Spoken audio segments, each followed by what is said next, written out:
long process to transform the Sudanese people from danger to safety. It will need huge efforts, time and capabilities. Huge efforts indeed, but time is not a luxury anymore. The leaders at the summit have made it clear they seek a quick solution to the Sudan conflict because they have acknowledged that a prolonged crisis would have a damaging political, economic and social impact on the region. This is Yasser Hakim for CGTN, Cairo, Egypt.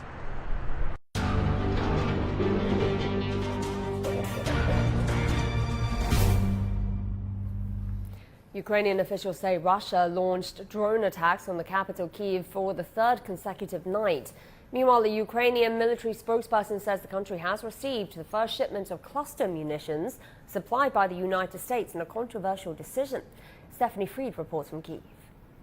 This is the third successive night of drone strikes. The first night, 28 were launched, 26 intercepted. The second night, 15 launched, 11 intercepted. And then overnight last night, 20 that Ukraine says, the military says they intercepted all of them. Damage in Kyiv, several people injured, not quite sure if a person who was killed at the site of one of the drone strikes was killed because of that or something else. Conflicting reports there. But there seems to be a pattern. There was linkage certainly to the NATO summit with the other drone strikes. But overnight, let's say last night, now it seems like more, again, like a pattern. And also you noted these cruise missiles, the Caliber missiles. Ukraine's military also saying that they were launched from the Black Sea onto the city of Mykolaiv. And it's unclear, it seems that they were intercepted as well. So it seems that Ukraine's military, they are pridefully saying that their success rate in interception is quite high. The U.S. pledged as part of an $800 million weapons package to Ukraine. Part of that was the cluster munitions, and that was less than a week ago. So for now, the announcement to be forthcoming that the cluster munitions have arrived, very speedy. Why are they controversial? Because they're bomblets that when they drop as bomblets, they spread out. And it's not specific, not precise in targeting. They often have about up to a 40% rate of not exploding, which means later unsuspecting people may come across them and be harmed or killed. Nonetheless, this, Ukraine says, will give it the advantage right now in the current campaign. A Russian major general who commanded units in southern Ukraine says he has been dismissed after protesting about the dire situation on the front lines. Ivan Popov said his country's soldiers have been betrayed by the failings of the top military brass. Here's Dasha Chernyshova with the details. Well, we haven't heard any response coming directly from the Kremlin, as it is typically the case, but we have heard some reactions coming from some senior Russian politicians, including from Andrei Kartapolov, who is the head of Russia's State Duma Defense Committee, who has suggested that Popov is a good general and he is a very prospective general. So he suggested that we just have to wait and see how it all develops. He also has been stressing that Popov should be serving in the Russian army, and also said that overall situation in the Russian army should be, of course, addressed, but he also stressed that the Russian army is completing the tasks that have been set to it, that is, repelling all the Ukrainian attacks and also making advancements on certain directions. We have recently heard from the Russian MOD that they have managed to make even some gains during its military campaign in Ukraine while repelling the attacks of the Ukrainian counteroffensive.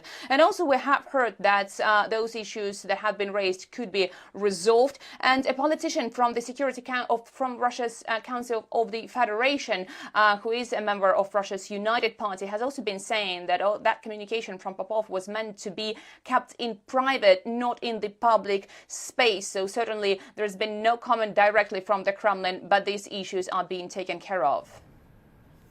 China's permanent representative to the United Nations has accused NATO of expanding its boundaries and provoking confrontation, and also slammed the alliance as the real troublemaker. NATO claims to be a regional organization, yet it's breaking its own geographic boundaries to push into the Asia-Pacific, undermining regional and global security. NATO claims to be a defensive alliance, yet it's encouraging members to increase spending. conducting military activities across the globe, overstepping and expanding boundaries, and provoking confrontation. NATO claims to defend rules-based international order, yet it repeatedly violates international laws and basic norms governing international relations, and interferes in other countries' internal affairs. It has a reputation for provoking wars, bombing diplomatic facilities, and killing civilians. Certain member states are pursuing double standards in promoting the nuclear sharing arrangement, which only exacerbates regional tensions. Numerous facts like this have shown that NATO is the real troublemaker. It's a fresh start at Australia's central bank. Governor Philip Lowe, the man who has overseen 12 interest rate hikes in the last 14 months, will be replaced by his deputy, Michelle Bullock. Greg Navarro has more from Sydney. Central banks around the world have been somewhat unpopular over the last year or so, as many have overseen multiple interest rate hikes to counter rising inflation, and Australia is certainly no different. The federal government here deciding it's time for a change with the Reserve Bank of Australia's leadership. RBA Governor Philip Lowe, who has overseen the country's central bank for nearly 7 years, will not be appointed to a second term. The head of the Reserve Bank is not someone usually known to the public, but that has certainly changed here since May of last year, when the RBA started lifting the nation's interest rate from a historic low of 0.1% to counter rising inflation. That started a very unpopular run of 12 interest rate hikes in 14 months to the current rate of 4.1%, adding thousands of dollars a month to people's mortgages. A review was ordered earlier this year into how the RBA operates, suggesting a number of changes. Experts believe Lowe's fate was sealed when he said publicly in 2021 that interest rates here would not rise until at least 2024. That prompted a lot of people to take out mortgages. It also prompted Lowe to take the extraordinary steps of apologizing publicly for his comments. While the RBA operates independently of the federal government, experts point out that the government here has chosen to replace the central bank governor in the midst of a very unpopular rate hike cycle. Now, Deputy Governor Michelle Bullock has been named as Lowe's successor. She will become the first woman to head the RBA when Lowe steps down in September. Greg Navarro, CGTN, Sydney.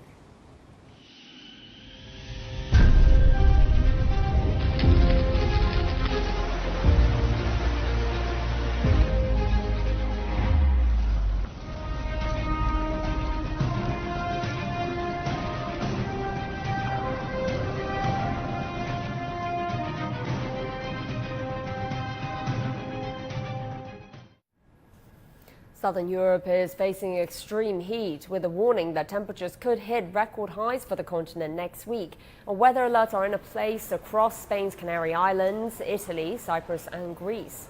Greek authorities expect temperatures to reach as high as 44 degrees Celsius by Saturday, and the European Space Agency, whose satellites monitor land and sea temperatures, forecasts possibly the hottest July ever in Europe, with temperatures to climb to 48 degrees Celsius on the islands of Sicily and Sardinia.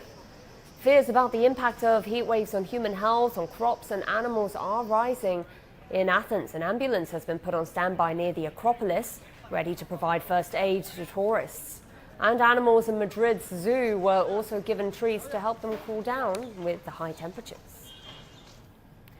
China has renewed a yellow alert also for high temperatures, the lowest in its three-tier system, as extreme heat continues to hit large parts of the country. On Friday, temperatures in parts of Hubei, Henan, Jiangxi, Zhejiang, Fujian and Guangdong provinces are forecast to reach 37 to 39 degrees Celsius, with some areas of Xinjiang even expected to surpass 40 degrees. Meanwhile, a blue alert for rainstorms, and that is the lowest level in the weather warning system, has been issued in other parts of the country. Heavy rains are forecast in parts of Heilongjiang and Jilin in the northeast, as well as Jiangsu and Yunnan provinces in the east and southwest. And thunderstorms and severe convective weather conditions are expected in some areas of Inner Mongolia. Authorities have recommended reducing outdoor activities during the daylight hours. And before we go, a recap of our top stories this hour. Germany unveils its China strategy, citing a need to reduce economic dependencies while also working together on global challenges. Ukraine receives its first shipment of cluster munitions despite concerns over the US decision to supply the weapons. And Southern Europe grapples with scorching heat, with temperatures reaching as high as 48 degrees Celsius. And that's all from us here in The World Today. I'm Sel Young from the team. Thanks for watching. The Vibe is next. Stay tuned.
This is CGTN, China Global Television Network.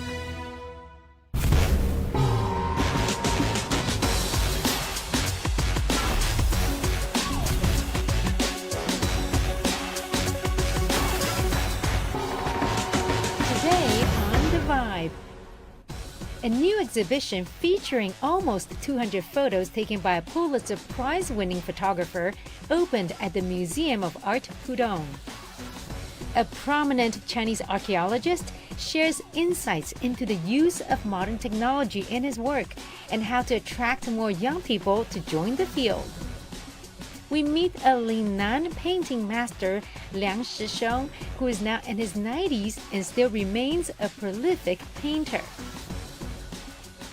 And we discover how one Nigerian musician is looking to make African classical music known around the world.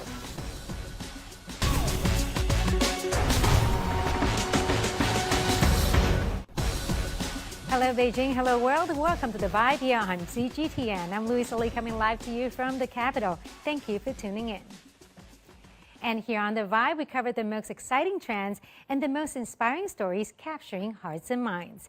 Storytelling and photography go hand in hand, but a good photographer can deliver ideas, convey emotions, and narrate an event with a click of the shutter. As we often say, a picture is worth 1,000 words.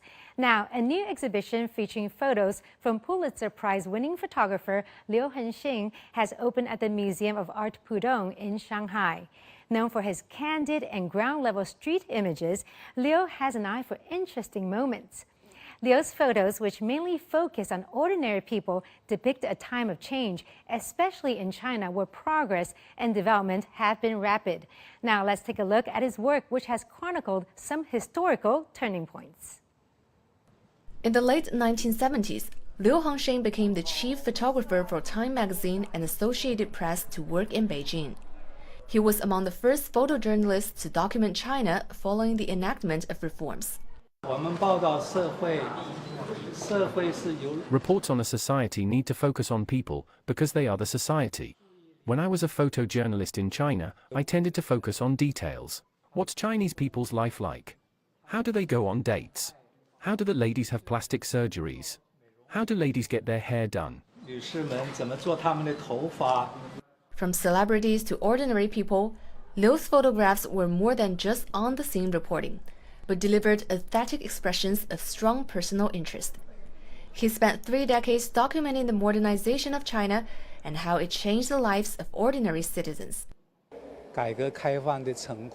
The achievements brought by China's reform and opening up cannot be explained with 1 or 2 photos. I've been keeping track of China's development in different periods. The exhibition with these photos tells a larger story to the world. Liu's career as a correspondent was not limited to China.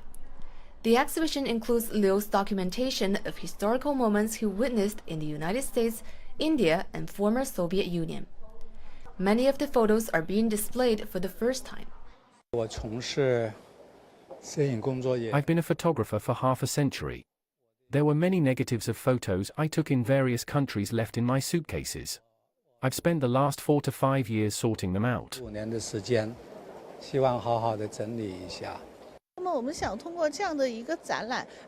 We want people to learn more about what happened in China and overseas in the past few decades. And it will also bring back memories for many Chinese people.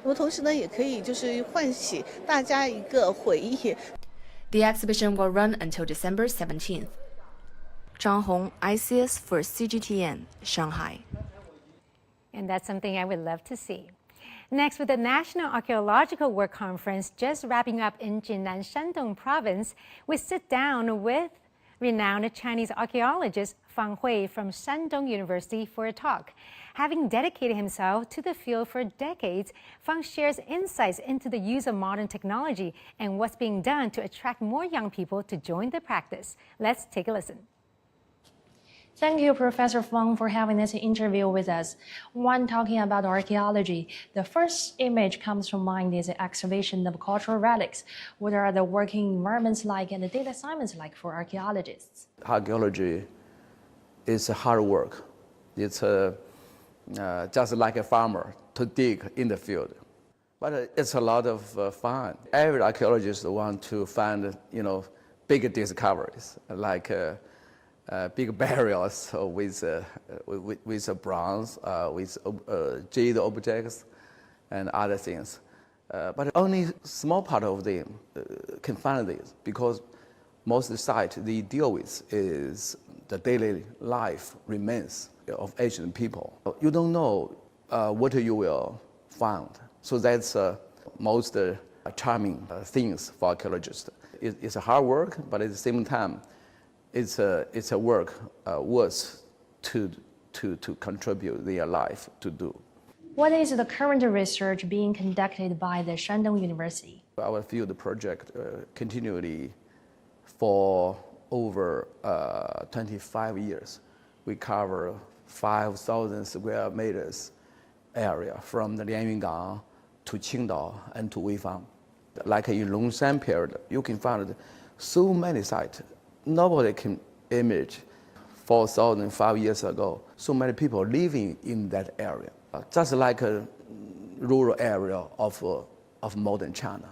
You have a feeling to communicate with our ancestors, with people who live in there 4,000 years ago. How are modern technological means utilized in archaeological work, and what changes have they brought in the field of archaeology? Scientific archaeology or science-based archaeology is become more popular in China. In laboratory, we call it the second step, information digging. In the field, that's the first step. Even the soil can tell you something about the environment. Our university have a big space of science-based archaeology laboratory, almost covered everything, to stone tool, to pottery, to bronze, iron, lacquer issues. Professor Fang, you have said this before. Universities also have the responsibility to protect the cultural heritage and how to attract more and more young people to join the team.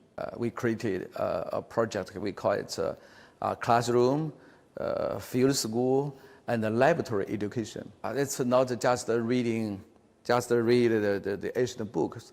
Ancient book is very important for archaeologists, particularly for students, for professors who want to study historical archaeology. But I want to say only a small part of ancient people life can be read in the book. Very, very small. Most of the information has lost. So archaeology can allow you to look for these lost information underground. Archaeology is hard work, but gives you a lot of interesting things you can find you hope to spend with your whole life. And what's the best way to preserve and promote folk music? China Media Group has launched a new program celebrating the vibrant culture of Chinese folk songs on Thursday. The music-themed extravaganza will be held in Zhuoquan County in Shanxi Province. Through the format of a music competition and reality show, the 10-episode program will tap into the cultural elements embedded in traditional folk songs. It aims to showcase a dynamic culture through the innovative development of young musicians. People can also send in their own recordings from their hometown, sharing the folk culture with the world through social media. And now it's time to jazz it up. What's the jazz music scene like in China? Well, after being introduced to the country in the 1930s, it has never lost its appeal, as a good jam never goes out of style. From backstreet bars to international festivals and now to a fusion of Chinese musicians and music elements, we can expect it to be all the more exciting. With signs pointing to resurgence, we dig deep into the scene to check out what's trending. Jazz 对于音乐的这种热爱是一个进阶的过程。Jazz to me is bridging different music varieties together.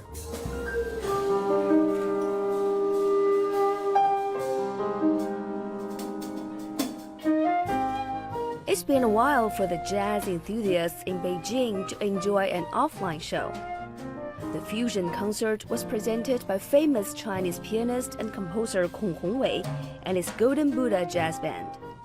孔宏伟也是我们在选了好几个音乐人之后，觉得他最合适，因为他不仅有爵士乐的功底，同时也有中国文化和中国音乐的背景，更重要的是他原创性也很强。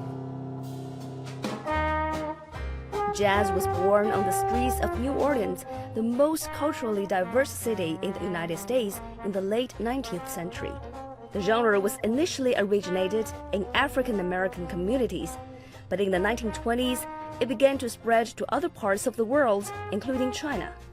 In particular, the reputation of Paramount Hall in Shanghai soared in the 1930s. In the 1980s, the spark of jazz was rekindled in China and slowly began to develop in jazz circles in Beijing, Shanghai, and Guangzhou, and continued to spread to Chengdu, Shenzhen, Wuhan, and other cities. To learn more about the relationship between jazz and China, we invited 4 guests to explore this topic from the perspective of jazz promotion, music festivals, and the artists themselves. Well, I would say it's still in the early age, but its popularity is growing fast. So in the past 3 decades, jazz has become quite popular. There are several successful festivals all over China. I think nowadays you'll most likely find jazz clubs and bars in any major city around the country. Music festivals such as Jay-Z Festival, Nine Gates International Jazz Festival, and Guangzhou Jazz Festival have been held for many years and have attracted more and more young music lovers. Among them, there's a newcomer, a so-called most familiar stranger to Chinese jazz enthusiasts, the Montreux Jazz Festival China, aka MJFC. The first MJFC staged a 4-day music carnival in Hangzhou. Nowadays, I think it has become more of an international music festival with a lot of different other genres.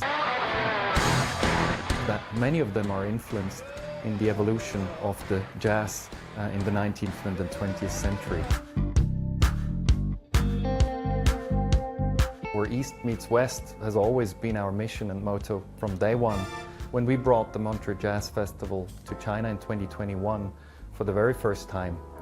Bridging different cultures has always been my goal since setting foot into this beautiful country. 爵士乐呢，它是一个非常包容的一种风格，它能包容 classical， 也能包容这个民族啊，也能包容更多的一种音乐风格。爵士乐的魅力呢是即兴啊，就把自己的一些感受、音乐的体会，用音乐的语言来表达出来。Don't tell me not to fly, I simply got to. If someone's to dispose me and not you, who told you you're allowed to rain on my parade? March my band down, help me mind you out. And if I find out you turn that back, sir, at least it didn't fake it, hat, sir. 近些年涌出了很多不同风格的爵士的乐队，比如说有拉丁风格的，然后有专门做 bossa nova 的乐队，然后有一些做传统的 standard 这个 swing， 然后还有我们现代的一些爵士乐作品。The styles of jazz music are endless, as any country, traditions and music styles can influence the message of its music.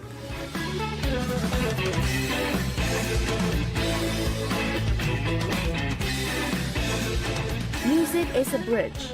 Musical exchange between China and the rest of the world isn't exactly new.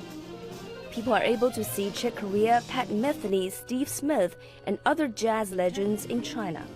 In recent years, the career choices for Chinese jazz musicians with an overseas education background have developed a new trend.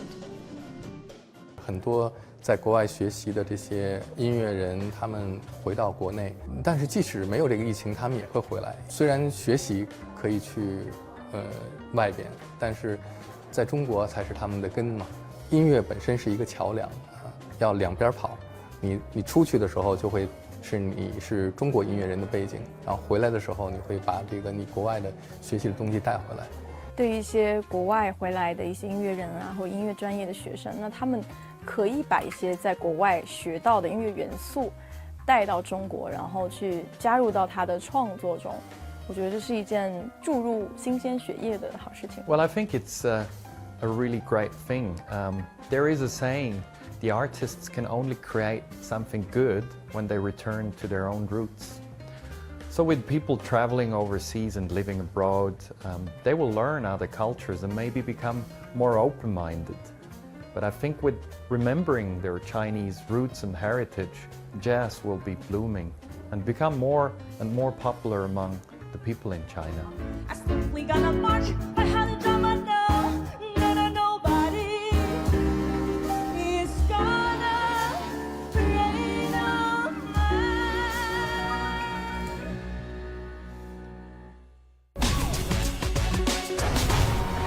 Still to come on The Vibe, we meet a Lingnan painting master, Liang Shisheng, who is now in his 90s and still a prolific painter.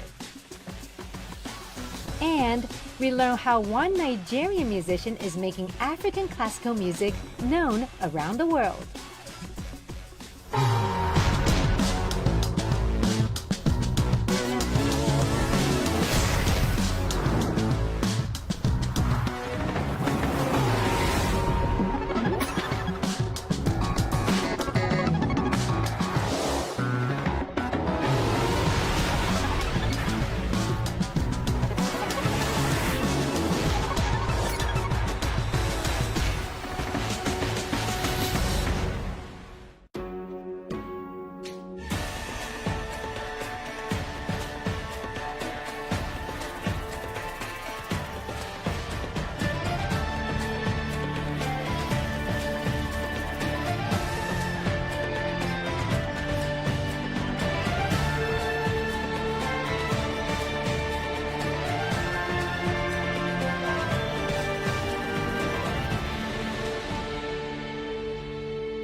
And you're watching The Vibe on CGTN. Welcome back. The Lingnan Painting School is a Chinese painting style that originated from Guangdong province in the 20th century. Considered to be progressive at the time, the art form is often connected to natural landscape with the usage of bold colors. Now, to better understand it, we meet with Liangnan painting master Liang Shixiong, who is now in his 90s. He has donated a large collection of his works to national galleries and museums. Liang believes that art is for everyone and not just for himself. Here is his story.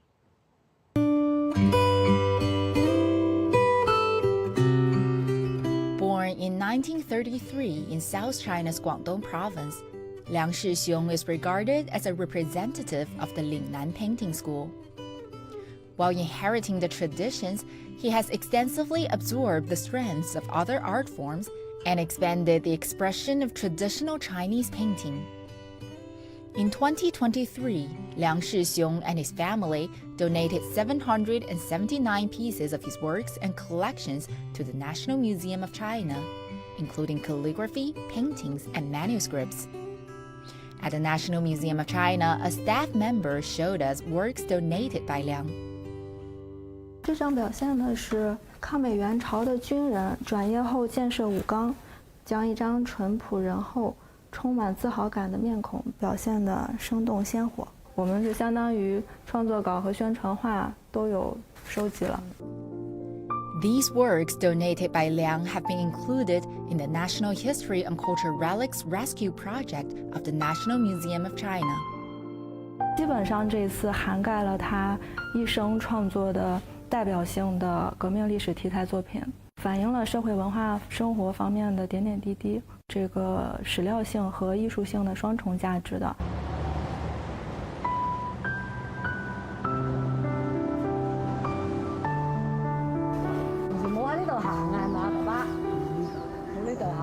We meet Liang Shixiong and his wife in a residential community in Guangzhou. They have lived here for 26 years. 國家培養咗我幾十年，所以現在要回歸俾國家。呢批作品捐俾國家，説明咗人民承認。我又感覺到好榮幸。班次風雨迎春冷，一葉香花帶月開。 These couplets were written by Liang's father-in-law, Ronggeng. 这个就是说，无论在任何的情况，艰难困苦的情况，他是鼓励年轻人，无论在任何情况下，都不要怕什么困难，要去继续的努力的成长，努力的去开放。爸爸是用这种寓意来鼓励世雄。 要不怕艰难困苦，要不怕风霜雨雪，来好好的进行你的工作，来去创作。Ronggeng is a famous Chinese paleographer and calligrapher. In his later years, he donated artifacts he had collected to the country. Among them were nearly 200 pieces of bronzeware, making him the individual who has donated the largest number of bronzeware to the country. And nearly 1/10 of the paintings and calligraphy at the Guangzhou Museum of Art have been donated by Ronggeng. He has made great contributions to national culture. Liang Shixiong's art career is closely related to Rong. 有一次將我啲畫啲速寫寫生攞去俾佢爸爸睇，佢話畫都畫得唔錯。 但係字唔得，佢話你字寫唔好，成唔到大家。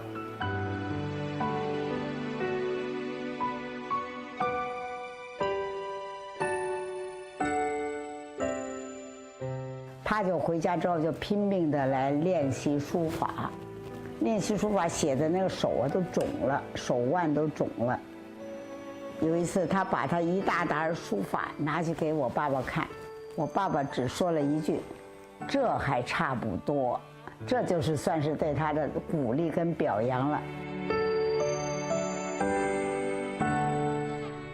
In 1956, Liang Shixiong graduated from Central South College of Fine Arts, which later changed into Guangzhou Academy of Fine Arts. He studied under traditional Chinese painting masters Guan Shanyue and Li Xiongcai and his father-in-law Rong Geng. His works have both the grand momentum of the northern schools and the delicate brushwork of the Lingnan school. Sketching is the key word of Lingnan Painting School. Liang Shixiong has a square seal engraved with the words "Learn from nature."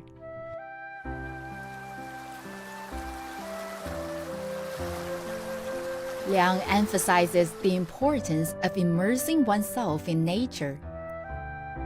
He has conducted field trips to Chinese landscapes, including Tibet, Huangshan Mountain, and the Three Gorges.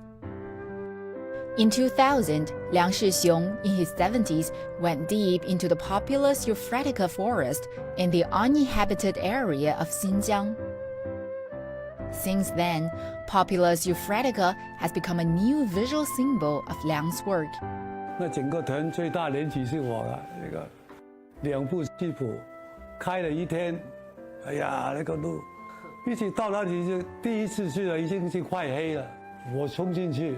我就看得很激动啊，所以我画了一张啊，从日出到月亮出来，这个红枫岁月，这个就这样构思。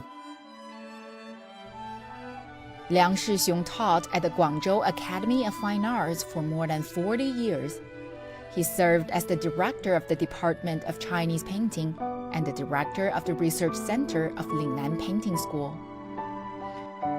He has made outstanding contributions to the establishment of the discipline system of Lingnan Chinese painting by setting up a calligraphy major and advocating ink sketching.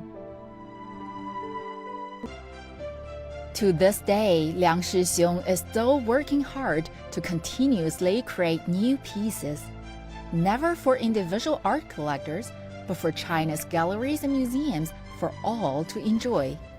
关山月、李总裁、荣刚，他们3位老师对我的指导无微不至，他们都是勤勤恳恳，为国家创造财富。他们3位老师对我影响最大的，就是我们创作不是为了个人，是为了国家。 所以我多年来都不会忘记。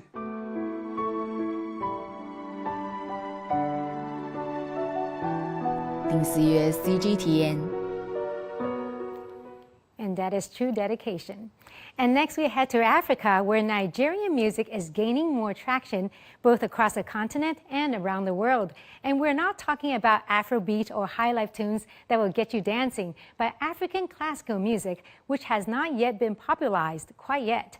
Reporter Kinley M. Kalam speaks to a few musicians who are on a journey to change that and more. It's rehearsal day for the Vestra Orchestra in Lagos State, Nigeria. And founder Rosalind Aninie leads the team in a beautiful rendition of an African classical piece.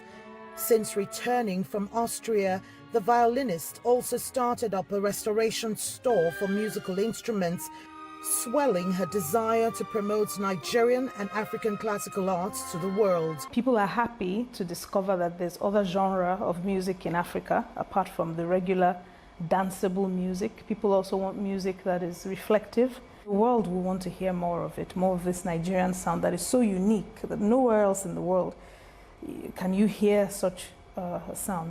Apart from partnering with the Lagos State government to teach classical music in public schools, Rosalind is pursuing a dream of setting up an opera house to showcase classical works of African heritage. The project is the first of its kind in Nigeria, as many are yet to appreciate the cultural vibrancy of African classical music. The point of art is not acceptance. The point of art is expression and legacy. And that's why an opera house has the goal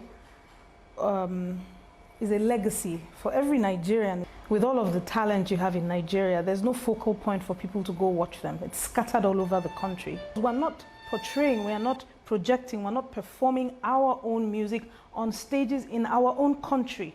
We have to change this. Rosalind's quest to sell the beauty of Nigerian and African classical music to the rest of the world is stirring up a passion for the genre in both established musicians and emerging talents. We play it in Europe. Everybody's crazy about African rhythms. And next generation, the new generation, should hear about it. You have a huge amount of beautiful pieces, original pieces that should be brought to light, and that's exactly what we are doing. Rosalind found me, or I found that, after school, she would give me my first violin, and that was how we started the journey. And then I joined the orchestra. It's not as popular as other music, yes, but that's why we're here, to make it popular. Despite the less demands and less investments compared to modern genres, Rosalind and her team say they're determined to make African classical music a local and global delight. Kelechi Amekalam, CGTN Abuja, Nigeria. And that's it for this edition of The Vibe here on CGTN. I'm Louisa Lee, live here in Beijing, and thank you for watching. We're going to leave you with the images of summer tours in Beijing. And stay tuned for more news coming up here on CGTN.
This is CGTN, China Global Television Network.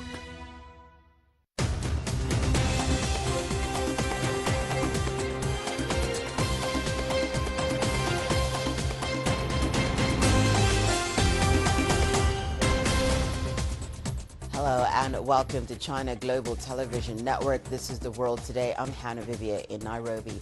Well, the annual meeting of foreign ministers of the Association of Southeast Asian Nations is underway in Jakarta, Indonesia. Senior Chinese diplomat Wang Yi has attended major events, including the China-ASEAN Foreign Ministers meeting and ASEAN +3 Foreign Ministers meeting. Senior Chinese diplomat Wang Yi says China and ASEAN are on the right path of common development, especially in promoting regional economic integration and safeguarding peace and stability. He made the remarks at the China-ASEAN Foreign Ministers meeting on Thursday. Wang said China will further advance its comprehensive strategic partnership with ASEAN and bring new opportunities with Chinese-style modernization. Meanwhile, the ASEAN parties thanked China for taking the lead in signing the protocol to the Regional Nuclear Weapon Free Zone Treaty. Another big event for Wang Yi was the ASEAN +3 Foreign Ministers meeting, where he met with diplomats of ASEAN countries and Japan and South Korea. Wang put forward 3 proposals for their next stage of cooperation: the promotion of regional integration through RCEP, joint response to crises such as food insecurity and the discharge of the Fukushima nuclear contaminated water, and encouragement on innovation for sustainable development. All parties emphasized regional connectivity and agreed to create new growth in fields such as digital economy, innovation, and energy transformation. On the sidelines, senior Chinese diplomat Wang Yi met with foreign ministers